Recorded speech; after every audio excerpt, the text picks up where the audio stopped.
Ready, start. When I move this resolution, I am aware that it will not be received kindly by certain sections of the House. We have heard arguments for rationalization from interested people, and we have heard statements from the spokesman of government. Nevertheless, I am happy that this House has today an occasion to discuss this problem. I am sure that if the Labour Minister is going to speak, he will admit that this is the most burning problem agitating the mind of the working classes in India. From everywhere, you hear the cry. In fact, after this motion was accepted and news came in the papers, hundreds of telegrams have been received by me. Most surprisingly of all was not only the workers engaged in the jute and other meal industries, but also the workers from many other sectors, including agriculture, are writing to me. I have got a number of those letters here. From Kerala, I get letters from agricultural workers who are thrown out of employment by the oncoming of tractors, for which we have got a central organization and about which our government seem to be so happy. Here I have got a letter from an employee of a bank in Mumbai, the Bank of India.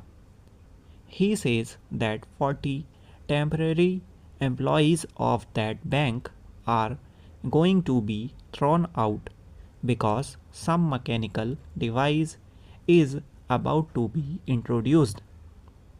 So, this is a question which should be very carefully considered by this House with all the seriousness which it deserves.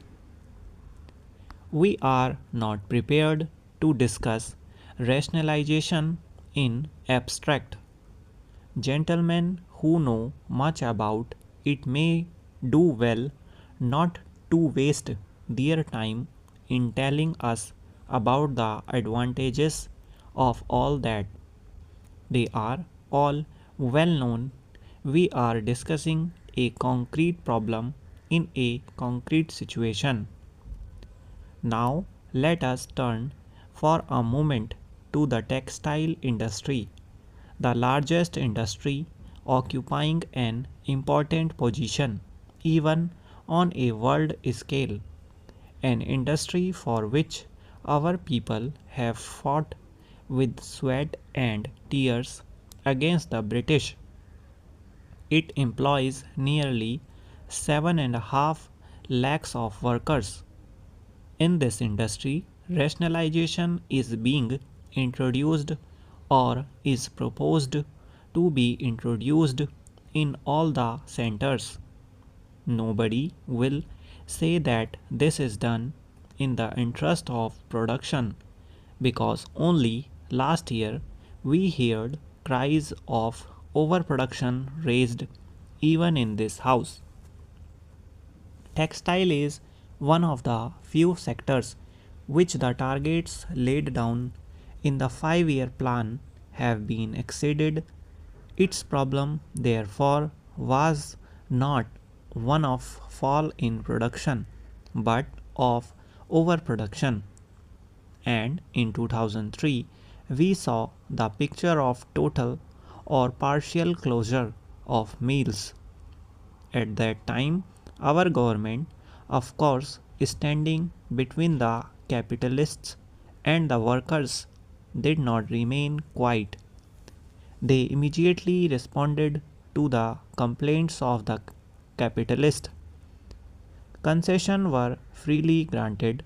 The export duty on cloth was reduced and the excise duty on medium and coarse cloth was raised, hitting the vast majority of the consumers.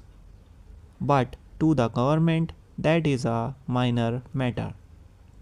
Neither the mill owners nor the government thought of the consumer then. Both now speak for rationalization in the name of the ordinary consumer. The mill owners do not want more profit. That is not at all objective. The problem before the textile industry, as made out, is not one of fall in production but overproduction. Now, let us come to the attitude of the government with regard to this. Statements have appeared from government spokesmen from time to time, purporting to protect the interest of the workers, prevent unemployment, etc. For example, in February last, the Minister of Labour told pressmen in Calcutta that government would not allow any rationalization or mechanization which would result in retrenchment.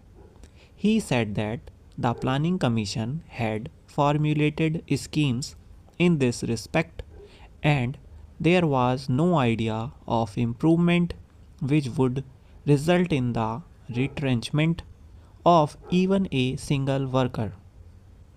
But the Labour Minister of Uttar Pradesh, speaking to pressmen in Lucknow, said that there was nothing like a government rationalization scheme.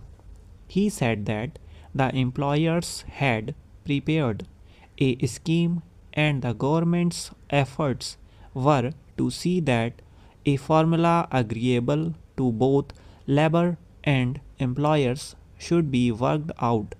So he takes it for granted that rationalization is bound to come into effect whether the worker is going to be thrown out or not, and says that the possibility of a settlement between the workers and the management should be explored. This is a very serious statement to make, but I make it knowing the full responsibility because had it not been for the aid of the government, this gross injustice would not be allowed to be worked out. The movement of workers who are thrown out get together in their trade unions and make their protest in the name of law and order. They are prevented from pursuing their efforts and their families are doomed to poverty and so many other hardships.